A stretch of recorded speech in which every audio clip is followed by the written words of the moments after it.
Dr. Elena Vasquez stepped off the transport shuttle onto the crystalline platform of the Galactic Archaeological Institute. The massive space station hung in orbit around Kepler 442b, a dead world that had once housed one of the galaxy's most mysterious civilizations. Elena adjusted her translator device and smoothed her lab coat, trying to calm her nerves. She was the only human invited to join this expedition. The other 12 team members represented the galaxy's most brilliant minds.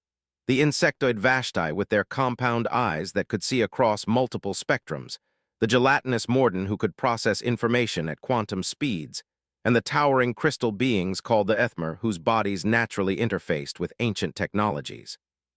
"Dr. Vasquez," came a melodic voice behind her. Elena turned to see Dr. Zephi approaching, her 6 legs clicking against the metal floor in perfect rhythm.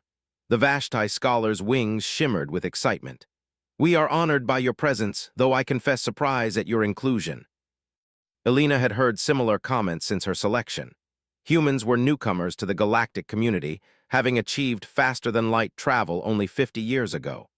While other species had been exploring the cosmos for millennia, humans were still considered primitive by galactic standards.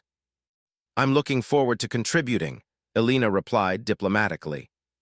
The expedition leader, a towering Ethmer named Conductor Velnoth, materialized before them. His crystal body pulsed with soft blue light as he spoke through harmonic vibrations that the translators converted to words. "Welcome, colleagues. We gather today to attempt what none have accomplished in 3,000 years. The predecessor civilization left behind only one complete artifact, the Codex of Eternal Knowledge. Every species in the galaxy has tried to decipher its script. All have failed." Elena followed the group through gleaming corridors lined with holographic displays showing previous expedition reports. The walls displayed images of the Codex, a massive stone tablet covered in intricate symbols that seemed to dance and shift when viewed directly. "The predecessors vanished without explanation," Dr. Zephi explained as they walked. "Their technology surpassed anything we understand today. They could manipulate matter at the quantum level, create stable wormholes, and according to legend, even touch the fabric of time itself." In the central laboratory, Elena got her first real look at the Codex. It stood 3 meters tall and 2 meters wide, made from a material that wasn't quite stone, wasn't quite metal, and wasn't quite crystal. The symbols covering its surface seemed alive, shifting slightly whenever she looked directly at them. "Beautiful, isn't it?" said Dr. Morden, his gelatinous form rippling with what Elena had learned to recognize as excitement in his species. "My people have analyzed the mathematical patterns for centuries. The complexity is beyond imagination." "And yet meaningless," added Commander Kextai of the warrior Thulnari race. His 4 arms crossed over his armored chest as his red eyes glowed with frustration. "3 millennia of the galaxy's greatest minds, and we understand nothing." Elena approached the Codex slowly. The other scholars watched with polite interest, clearly not expecting the newcomer to contribute much. She pulled out her portable scanner and began running basic analysis protocols. "Dr. Vasquez," Conductor Velnoth's harmonic voice filled the chamber. "Perhaps you would share your initial observations." Elena looked up from her scanner readings. "Well, the electromagnetic signature is fascinating. The symbols seem to generate their own microfields that interact with each other in complex patterns." Yes, Dr. Zephi's wings buzzed impatiently. "We documented that centuries ago. The field interactions follow 17 distinct mathematical progressions, each more complex than anything in known physics." "The temporal distortion effects are equally puzzling," added Dr. Morden. "Time flows differently near the Codex, milliseconds faster at the base, microseconds slower at the top." Elena nodded politely but continued her scans. Something about the artifact bothered her, though she couldn't place what. The symbols were incredibly complex, but they also seemed familiar somehow. "Dr. Vasquez," came another voice. Elena turned to see Professor Hykestel of the ancient Cernai civilization approaching. Her species had been studying archaeology since before humans discovered fire. "I understand your people have some experience with ancient scripts. Perhaps you recognize some pattern we have missed." The question carried a subtle mockery that made Elena's cheeks flush. "I'm still analyzing," she replied carefully. "Of course," Professor Hykestel smiled with too many teeth. "Take your time. We have only been working on this for 3,000 years. Alina spent the next several hours running every scan she could think of. The other scholars gradually drifted away to work on their own theories, leaving her alone with the massive artifact. She photographed it from every angle, measured electromagnetic signatures, analyzed the mineral composition, and studied the symbol patterns until her eyes ached. As evening approached, Alina sat cross-legged on the laboratory floor, staring up at the codex. Her fellow scholars had been kind enough, but their condescension was clear. They saw humans as enthusiastic children playing with toys too advanced for them to understand. Having trouble, Dr. Zephi had returned, her compound eyes reflecting the artifact's subtle glow. Just thinking, Alina replied. May I ask you something? When your people first encountered written language, how did you approach it? Dr. Zephi's wings fluttered, the Vashti equivalent of a shrug. We analyzed patterns, frequency distributions, symbolic relationships, standard methodology. But what if the script followed different rules than you expected? Such as... Alina stood and walked around the codex slowly. Well, what if the basic assumptions about how writing works were wrong? What if this wasn't meant to be read the way we think? Dr. Vasquez, I appreciate your enthusiasm, but this artifact has been studied by every major civilization in the galaxy. If there were some simple oversight, surely someone would have noticed by now. Alina nodded, but something still nagged at her. She spent another hour staring at the symbols, trying to see them differently. They were arranged in complex spirals and geometric patterns, with smaller symbols nested within larger ones. The mathematics were indeed incredibly sophisticated. But as Alina studied the patterns more closely, something strange began to emerge. The sophisticated mathematical relationships that had fascinated scholars for millennia, they reminded her of something. Dr. Zephi, Alina called out. These mathematical progressions in the symbol arrangements, you said there were 17 distinct types. Precisely, each more complex than the last. Alina pulled up her analysis on her portable display. What if they're not 17 different systems? What if they're 17 iterations of the same system, each one more elaborate than the previous? Impossible. The complexity increases exponentially. But that's exactly what would happen if someone was deliberately making something more complicated than it needed to be. Alina's excitement grew as the idea took shape. Like taking a simple message and encoding it in increasingly complex ways. Dr. Zephi's wings stilled. What are you suggesting? Alina walked to the base of the codex and pointed to the simplest symbols. What if we started here with the most basic patterns and worked backwards instead of forwards? Backwards? Dr. Zephi's voice carried a note of incredulity. Not literally backwards. I mean, what if instead of trying to decode the most complex patterns first, we ignored them completely and focused only on the underlying structure? For the first time since Alina had arrived, Dr. Zephi looked genuinely interested. Show me. Alina pulled out her stylus and began highlighting patterns on her scanner display. Look at this. If I ignore all the elaborate mathematical decorations and focus only on the core symbol arrangements. She worked quickly, her fingers dancing across the holographic interface. Slowly, a pattern began to emerge from the chaos. The complex spirals and nested geometries fell away, revealing something much simpler underneath. Fascinating, Dr. Zephi breathed, but I still don't see. Alina stepped back and looked at her simplified pattern. It was still complex, but now it looked less like advanced mathematics and more like. Oh my God, Alina whispered. What do you see? Alina's hands shook as she rotated the pattern display. The symbols shifted and rearranged themselves, and suddenly everything clicked into place. Dr. Zephi, Alina's voice was barely above a whisper. I need to ask you something, and please don't take offense. When your people first developed writing, which direction did you read? Left to right to left, top to bottom. Top to bottom, naturally. All civilized species read vertically, following the logical flow of gravity and time. Alina felt her heart racing. All civilized species. Of course, only primitive cultures would arrange text horizontally. It defies natural order. Alina looked back at her simplified pattern, then at the massive codex towering above them. Slowly, carefully, she rotated her display 90 degrees.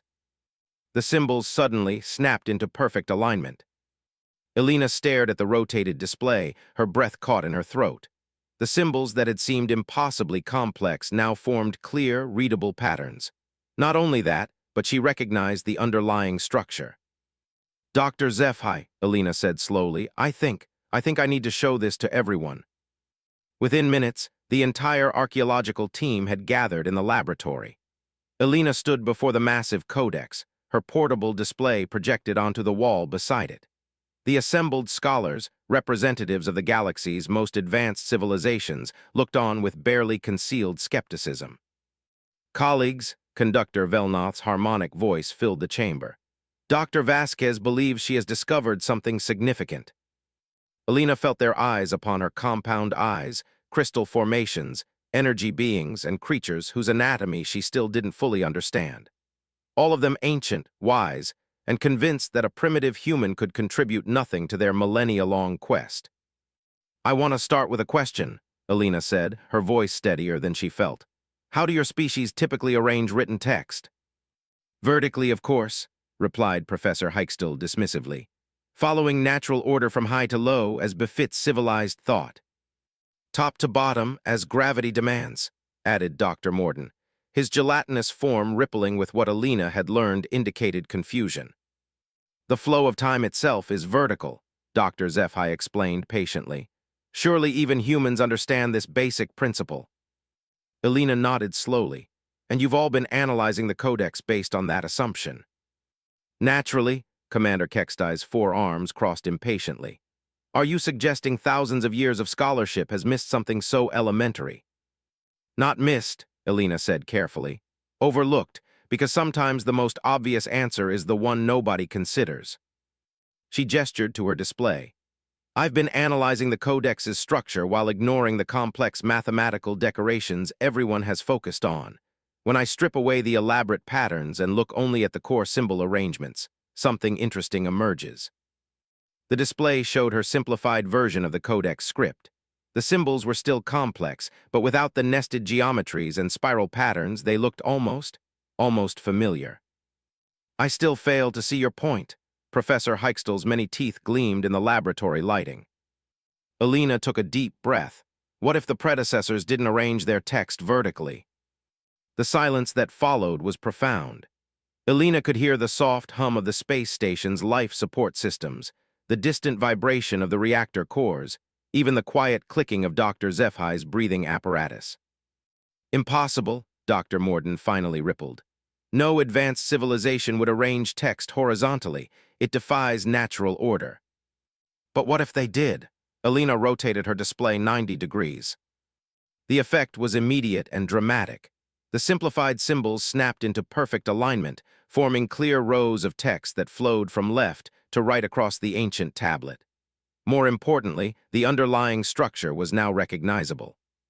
By the 7 moons of Vashti, Dr. Zephi whispered, her wings trembling.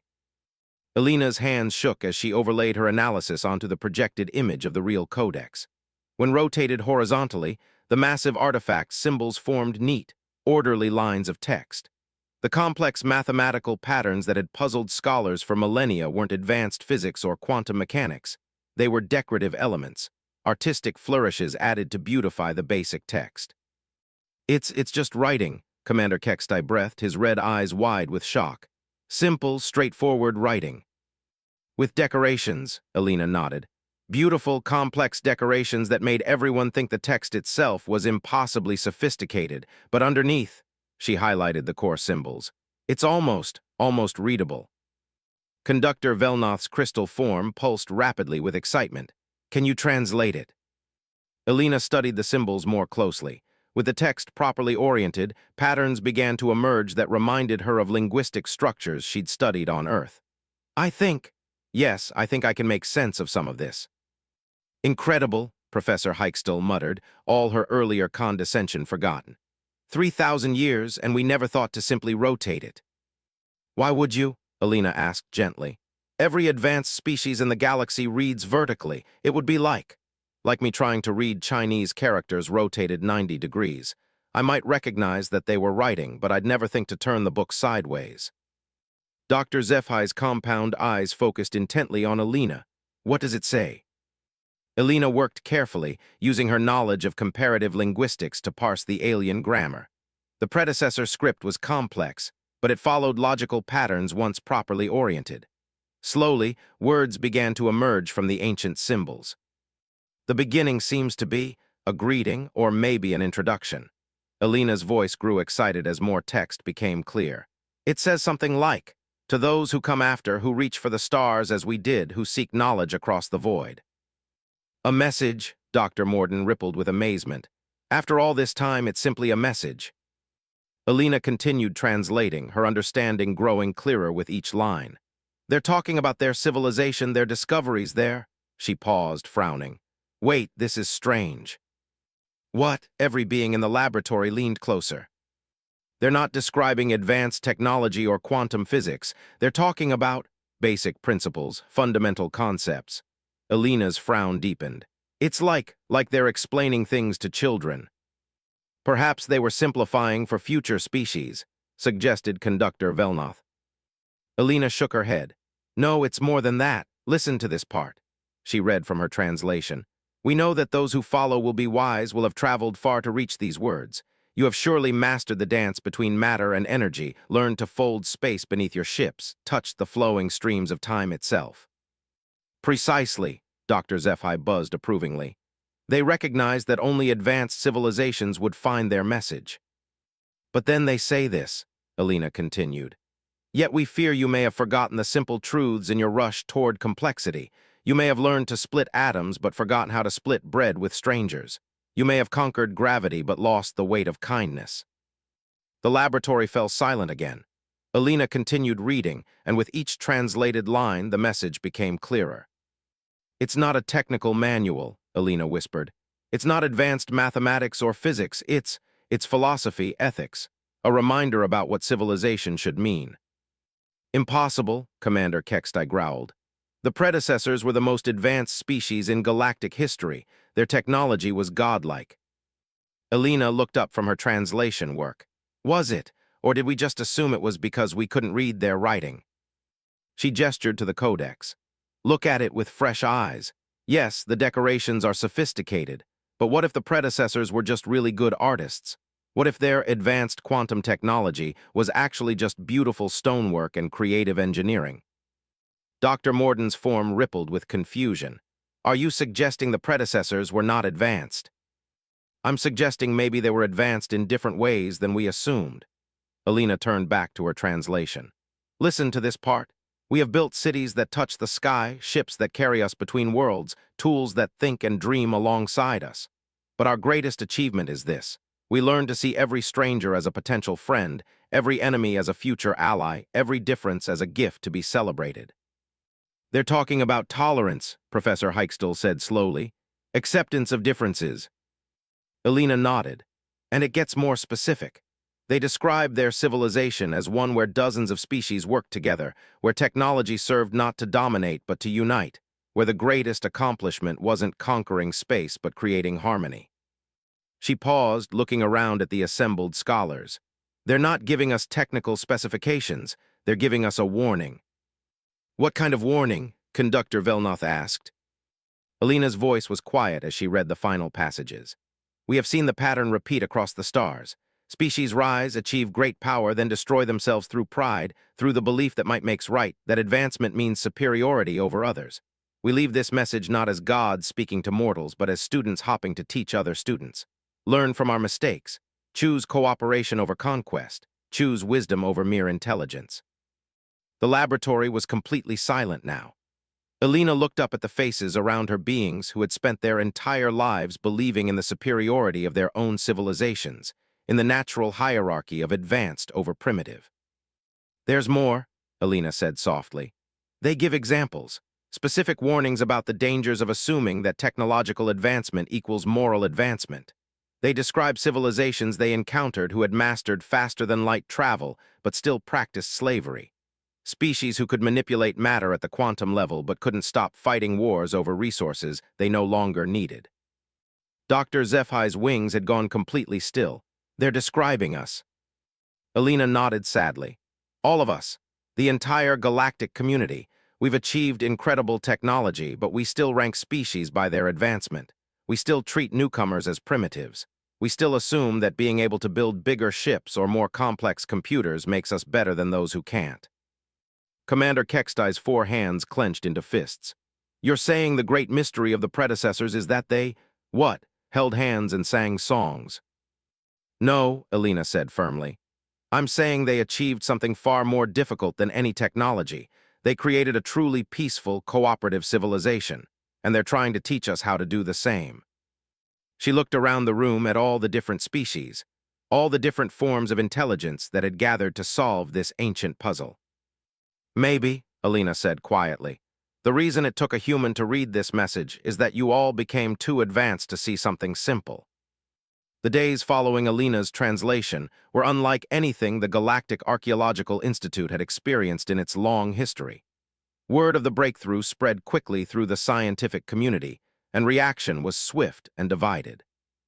Elena sat in her assigned quarters, reading through the flood of communications that had arrived on her personal terminal. Some praised her discovery as the most significant archaeological breakthrough in millennia. Others dismissed it as impossible, claiming that a primitive human couldn't possibly succeed where advanced civilizations had failed. A chime at her door interrupted her reading. "Come in," she called. Dr. Zephi entered, her compound eyes dimmer than usual. "Dr. Vasquez, I hope I'm not disturbing you." "Not at all. Please sit." Elena gestured to the chair she'd had specially modified to accommodate the Vashtai's unique anatomy. Dr. Zephi settled herself carefully, her wings folded tight against her body. "I wanted to apologize for my initial skepticism. Your discovery has. It has forced me to reconsider many assumptions." Elena nodded. "I understand the reaction. It's not easy to have your worldview challenged." "That's just it," Dr. Zephi said, her voice unusually quiet. "I've been thinking about what the predecessors wrote, about advancement and superiority, about the pattern they saw repeating across the stars." "What about it?" Dr. Zephi's wings rustled nervously. "My people have been spacefaring for over 2,000 years.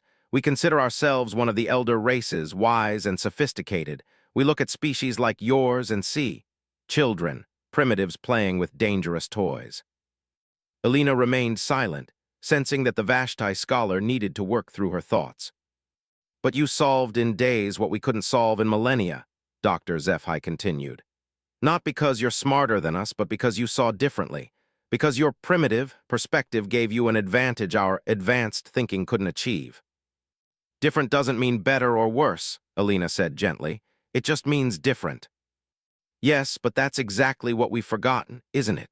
The predecessors warned about this, about confusing technological capability with inherent worth, about assuming that advancement in one area means advancement in all areas." Elena leaned forward. "What are you thinking?" Dr. Zephi's compound eyes focused on her. "I'm thinking that maybe the real mystery isn't why the predecessors disappeared. Maybe it's why they left this message at all." Before Elena could respond, another chime announced a new arrival. Commander Kextai entered without waiting for permission, his red eyes blazing with barely controlled anger. "Dr. Vasquez," his voice was a low growl, "we need to talk." Dr. Zephi rose quickly. "Commander, perhaps we should." "No," Kextai's forearms crossed over his armored chest. "I want answers, and I want them now." Elena stood slowly, nodding the tension in the Thulnari warrior's posture. "What can I help you with, Commander?" "Your translation. It's causing chaos throughout the galactic community. Half the Council of Worlds is calling it a hoax. The other half is demanding a complete restructuring of our entire social order." "I only translated what was written." "Did you?" Kextai stepped closer. "Or did you project your own human values onto ancient symbols? Maybe you saw what you wanted to see, a message that conveniently criticizes everyone except your primitive species." Elena felt her temper flare but kept her voice level. "Commander, are you accusing me of deliberately mistranslating the Codex?"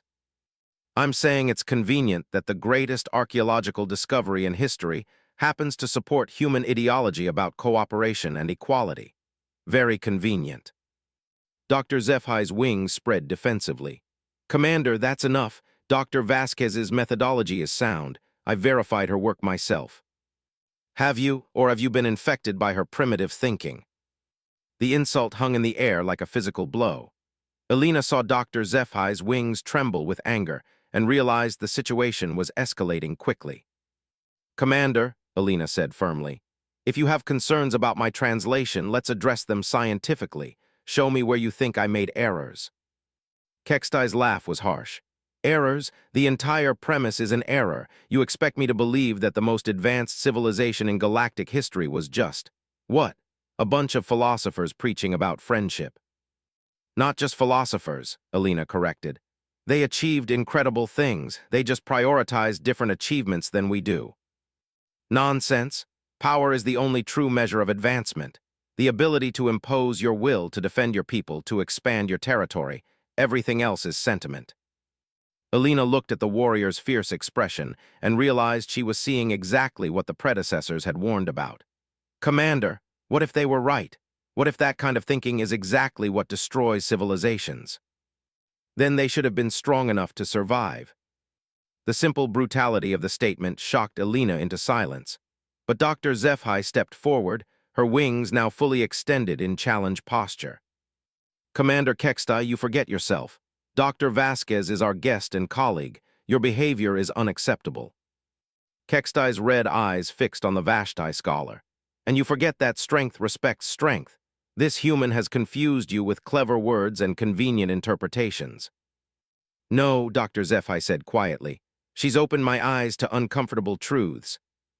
The confrontation was interrupted by the arrival of Conductor Velnoth, his crystal form pulsing with agitation. Colleagues, please, we have a serious problem. What now? Kextai demanded. The Council of Worlds has demanded an emergency session. They want Dr. Vasquez to present her findings formally, under oath, before the full assembly. Elena felt her stomach drop. Why? Velnoth's harmonic voice carried notes of concern. Because 3 more archaeological sites have been discovered on different worlds, all containing similar artifacts, all oriented horizontally in the human style. The room fell silent. Elena stared at the conductor in shock. There are more. 7 more sites have been identified since news of your discovery spread. Teams are en route to each one. If your translation method works on these other artifacts, then it proves the predecessors really did write horizontally, Dr. Zephai finished, and that everything we thought we knew about them was wrong. Kextai's hands clenched into fists. Or it proves that someone is planting fake artifacts to support this human's theories.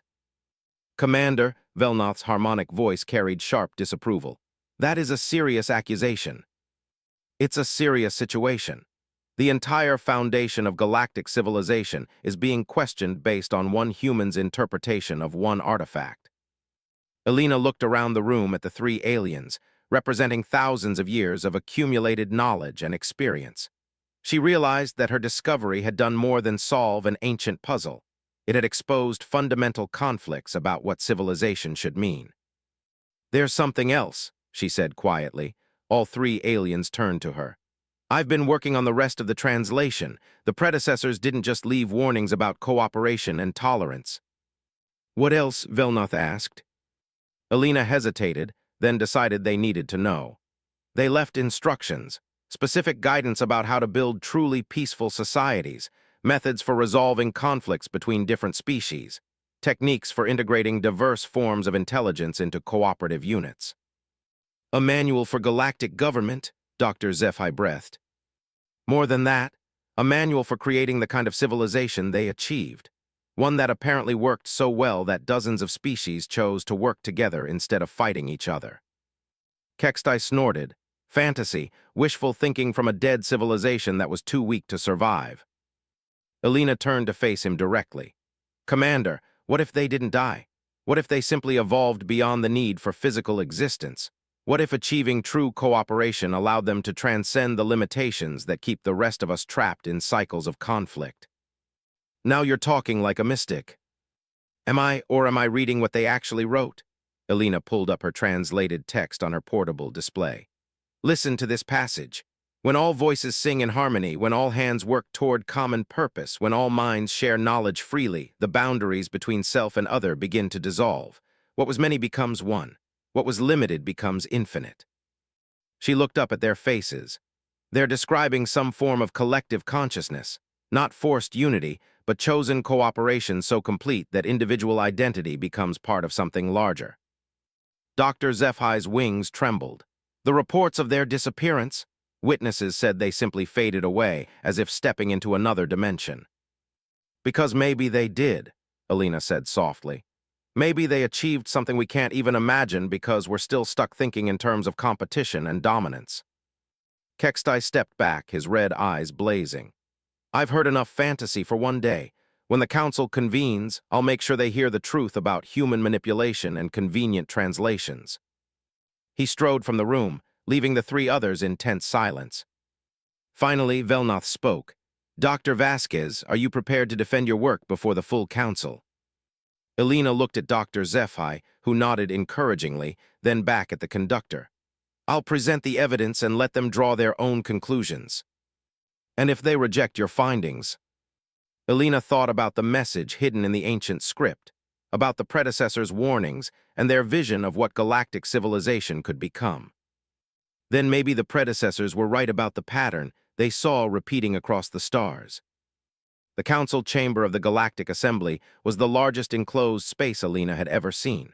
Carved from a single asteroid and suspended in the void between star systems, it housed representatives from over 300 different species.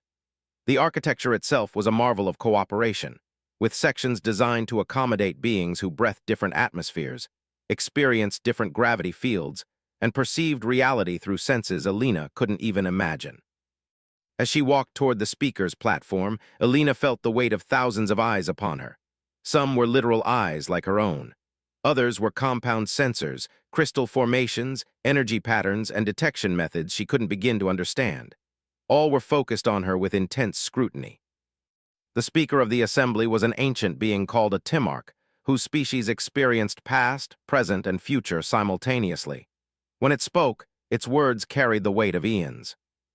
Dr. Alina Vasquez of the species human, its voice resonated through multiple dimensions. You stand before the assembly to present evidence regarding the translation of predecessor artifacts. The implications of your claims affect the foundational understanding of galactic civilization. Alina bowed respectfully. Honored speaker, I present only what the evidence shows. Proceed. Alina activated her presentation system, projecting the images of the codex above the assembly. A murmur ran through the gathered beings, some sounds recognizable as voices, others as electronic patterns, energy discharges, and harmonic vibrations. For 3,000 years, scholars have attempted to decipher this artifact, Alina began. The prevailing assumption was that the predecessor script represented advanced mathematical or physical principles beyond our understanding. She rotated the display, showing the artifact's traditional vertical orientation, then slowly turned it horizontal. The effect was dramatic even to beings who had heard reports of her discovery. The breakthrough came from questioning a basic assumption. Every major galactic civilization reads text vertically, following what they consider natural order. But the predecessors appear to have arranged their writing horizontally. A delegate from the Morden cluster rippled with agitation. Dr. Vasquez, you ask us to believe that thousands of years of scholarship overlooked something so elementary. Not overlooked, Alina replied carefully. Filtered out. When you expect to see one thing, it becomes very difficult to notice something completely different. Demonstrate the translation, commanded a delegate whose crystalline form sparkled with skeptical energy.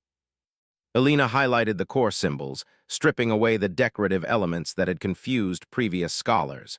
With proper orientation, the script becomes readable using standard comparative linguistic techniques. The message is not a technical manual, but rather a philosophical treatise. She began reading her translation, watching the assembly's reaction as the predecessor's words filled the chamber. The message of cooperation, tolerance, and shared wisdom created a wave of discussion that rippled across the different species zones. Impossible, declared Commander Kextai, rising from his position in the Thulnari section. The predecessors were the most technologically advanced civilization in galactic history. This translation reduces them to mere philosophers. Alina had expected this challenge. Commander, what evidence do we have of advanced predecessor technology? Their cities, their ships, their ability to manipulate matter at the quantum level. Actually, Alina said, calling up historical records, we have archaeological evidence of sophisticated architecture and engineering. But the assumption of quantum manipulation comes from our inability to understand how they built certain structures. She displayed images of predecessor ruins. Look at these foundations. We assumed they used exotic physics to create perfect molecular bonds. But what if they simply had better cement?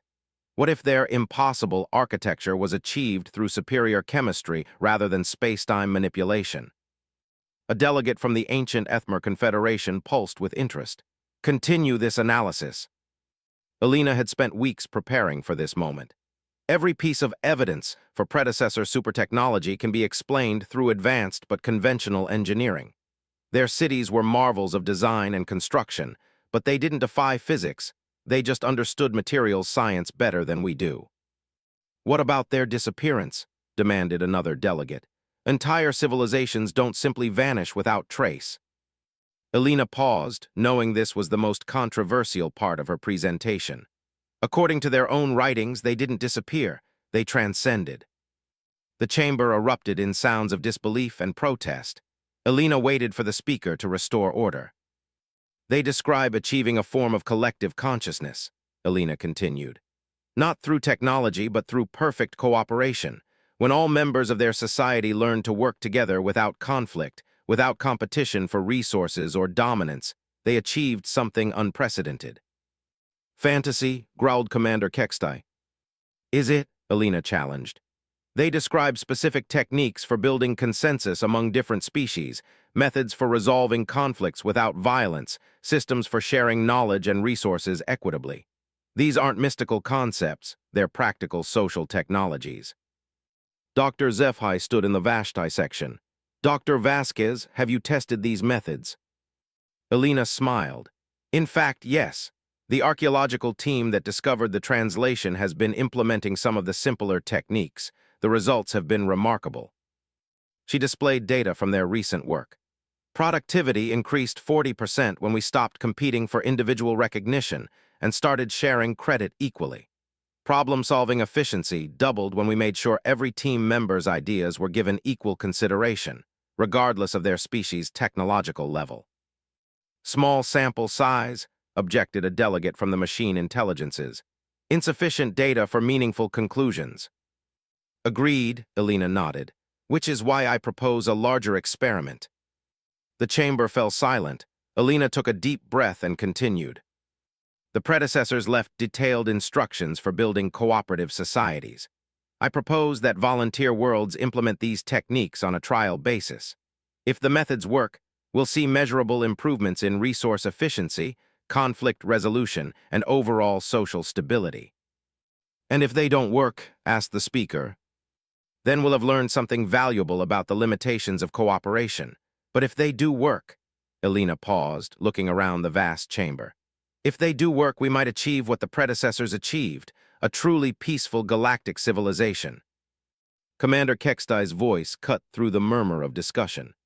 Dr. Vasquez, you're asking us to restructure our entire society based on your interpretation of one artifact. No, Commander. I'm asking you to test whether cooperation works better than competition, to experiment with treating all species as equals rather than ranking them by technological advancement, to try sharing knowledge freely instead of hoarding it for strategic advantage. Alina looked directly at the Thulnari delegation. I'm asking you to consider whether strength might be measured by how well you protect others, not how well you dominate them. Kextai's red eyes blazed. But before he could respond, an urgent signal came from the Assembly's communication center. The speaker's attention turned to a stream of data flowing through the chamber's information network. Dr. Vasquez, the speaker's voice carried new harmonics of surprise. We have just received reports from the 7 newly discovered predecessor sites. Alina felt her heart racing. What do the reports say? All 7 artifacts are oriented horizontally. All contain text readable using your translation methods, and all contain identical messages to the one you discovered. The chamber erupted into chaos. Delegates from hundreds of species began talking, vibrating, pulsing, and communicating in ways Alina couldn't even recognize. The noise was overwhelming until the speaker restored order.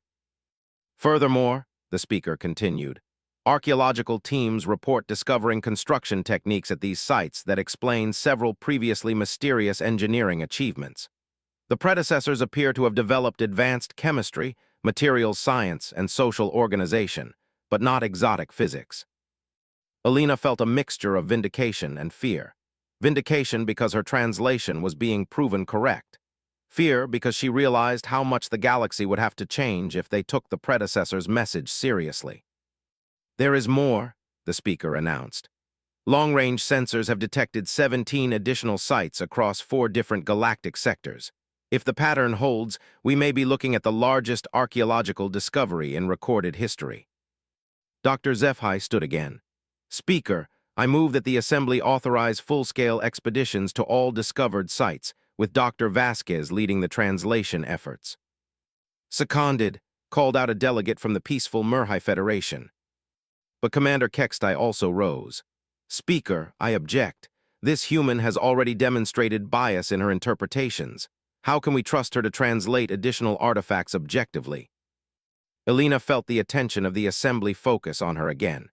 She realized that this moment would determine not just her own future, but possibly the future of galactic civilization itself. Speaker, she said quietly, I propose a compromise. Let teams from every major civilization attempt to translate the new artifacts independently. Compare all the results. If my methods are wrong, other approaches will succeed where mine fail. She paused, then added, but if my methods are correct, then we'll have to face the possibility that the predecessors were right about us. That we've spent 3,000 years admiring their civilization while completely missing what made it great. The speaker's ancient consciousness processed information across multiple timelines before responding. Dr. Vasquez, you understand that if your translations prove accurate across multiple sites, the implications for galactic society will be profound. Yes, Speaker, I understand. And you still wish to proceed? Alina looked around the chamber at the representatives of hundreds of worlds, thousands of different approaches to intelligence and consciousness. She thought about the predecessors warning about civilizations that achieved great power but destroyed themselves through pride and competition. Speaker, the predecessors left us a gift, not technology that we could use to build bigger weapons or faster ships, but wisdom that could help us avoid the mistakes that have destroyed so many other civilizations, if we're brave enough to use it. The speaker's voice resonated with the weight of destiny. The Assembly will vote. 5 years later, Alina stood on the observation deck of the research station orbiting Kepler 442b, watching ships from dozens of different worlds arrive for the Galactic Cooperation Summit. The sight still amazed her vessels designed by species who had been suspicious enemies just a few years ago, now working together to dock at a station built through unprecedented interspecies collaboration. Dr. Vasquez? Alina turned to see Ambassador Thexlan approaching, her Vashti wings shimmering with excitement. The former Dr. HFY had been appointed as the first interspecies cooperation coordinator after the success of the pilot programs. Ambassador, Alina smiled, ready for the summit. More than ready. The preliminary reports are beyond our most optimistic projections. Alina pulled up the data on her portable display. The numbers were indeed remarkable. The 12 worlds that had volunteered to implement predecessor cooperation methods had seen average productivity increases of 60%. More importantly, interspecies conflicts had dropped to nearly zero, and resource sharing had eliminated scarcity problems that had persisted for centuries. The Morden Collective is particularly interesting, Thexlan continued. They've applied predecessor consensus-building techniques to their quantum computing projects. The breakthrough in processing speed has been extraordinary. And the Thulnari.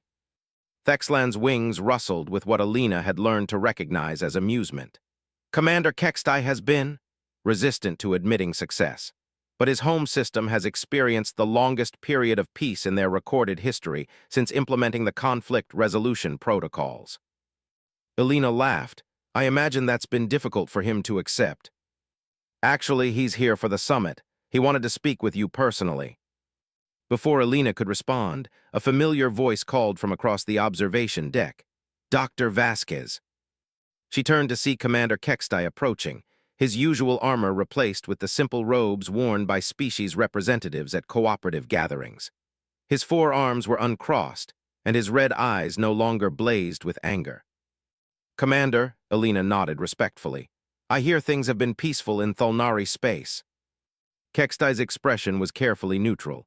Peaceful, yes, also prosperous, also satisfying in ways I did not expect. He paused, clearly struggling with words. Dr. Vasquez, I owe you an apology. My initial reaction to your discoveries was inappropriate. Alina felt genuinely surprised. Commander, you were defending your understanding of how the universe works. That's natural. Natural, perhaps, but wrong. Kextai looked out at the gathering fleet of ships. I believed that strength came from dominance, that security required military superiority, that trust was weakness. The predecessor methods have shown me alternatives. How so? My people have traditionally solved resource disputes through combat trials. Win the fight, claim the resources. The predecessor consensus-building techniques seemed impossibly naive. Kextai's voice carried a note of wonder. But when we tried them, the results were extraordinary. He activated his own display, showing data from Thulnari space. Instead of fighting over mineral rights, we began sharing extraction data between competing clans. Pool knowledge, divide resources based on need and capability rather than combat prowess. Productivity increased 300%. Alina studied the numbers with amazement. 300%. More importantly, Kextai continued, young Thulnari no longer die in resource wars. Families stay intact. Energy that went into building weapons now goes into building infrastructure. His voice dropped. We are stronger than we have ever been, but not because we can kill more efficiently. Because you can live more efficiently, Alina finished. Precisely, Kextai met her eyes. Dr. Vasquez, I spent my life believing that peace was the luxury of those too weak to fight. The predecessors taught me that peace is the achievement of those strong enough to choose cooperation over conquest. Their conversation was interrupted by a harmonic chime announcing an incoming transmission. Conductor Velnoth's crystal form materialized in the observation deck's hollow communication area. Colleagues, his harmonic voice carried notes of excitement. We have remarkable news from the deep survey teams. Alina and the others gathered around the projection. What have you found? 47 additional predecessor sites, scattered across 6 galactic sectors. But more importantly, we've discovered something unprecedented. The hologram shifted to show a star map with highlighted systems. 3 of the sites show evidence of recent activity. The predecessors may not have transcended physical existence after all. Alina felt her heart racing. Recent activity. Electromagnetic signatures consistent with advanced civilization, carefully concealed but detectable with our improved sensor arrays. Velnoth's form pulsed with excitement. Dr. Vasquez, it appears the predecessors simply withdrew from galactic affairs. They may still exist. Thexlan's wings spread wide. Are you saying they've been watching us? It's possible. The sites show evidence of maintenance, environmental monitoring, even what appears to be observation equipment aimed at neighboring star systems. Alina stared at the star map, her mind racing. If they're still alive, if they've been watching. Then they know about our success with their cooperation methods, Kextai finished. They know we've begun to change. Velnoth's harmonic voice carried new urgency. There's more. Long-range communications arrays at the sites have activated for the first time in 3 millennia. They appear to be preparing to transmit something. To where? Alina asked. To here, to the coordinates of this station. The observation deck fell silent except for the soft hum of life support systems. Alina looked out at the assembled fleet of cooperative vessels, representatives of dozens of species who had chosen to work together rather than fight each other. When, she asked quietly. If our calculations are correct, the transmission should arrive. Velnoth paused, processing data. In approximately 6 hours. Alina felt a mixture of excitement and terror. After 5 years of implementing predecessor wisdom, of proving that cooperation could work on a galactic scale, they might finally meet the beings who had made it all possible. Have we passed their test? Thexlan asked softly. Alina looked around at her friends and colleagues, beings from species who had been enemies just a few years ago. now working together toward common goals. She thought about the 12 worlds implementing cooperation protocols, the declining conflict rates, the shared knowledge and resources. "I don't know," she admitted, "but we've made a start." Commander Kextai stepped forward. "Dr. Vasquez, whatever this transmission contains, I want you to know that you gave my people something we didn't know we were missing." "What's that?" Hope that strength could mean something more than just the ability to destroy. As if summoned by his words, dozens more beings began arriving on the observation deck. Representatives from the Cooperation Project worlds, scientists and diplomats and ordinary citizens who had seen their lives transformed by predecessor wisdom. Elena realized that whatever message was coming from the depths of space, they would face it together, not as competing species suspicious of each other's motives, but as partners working toward a common future. She thought about her first day at the Archaeological Institute, when she had been the primitive human outsider among advanced alien scholars. Now she was surrounded by friends from a dozen different species, united not by shared biology but by shared values. 6 hours, she said softly, then looked around at the gathered beings. "I suppose we'd better get ready to meet our teachers." Outside the station's windows, ships from across the galaxy continued to arrive, their crews eager to learn more about building the kind of civilization the predecessors had achieved. In 6 hours, they might finally discover whether they were worthy students. Elena smiled, remembering her first glimpse of the Codex and the simple solution that had eluded thousands of years of scholarship. Sometimes the most obvious answer was the one nobody considered. Maybe they hadn't just learned to read predecessor script backwards. Maybe they'd learned to see the universe backwards too, not as a place where the strong dominated the weak, but as a place where cooperation made everyone strong. In 6 hours, they would find out if the predecessors agreed,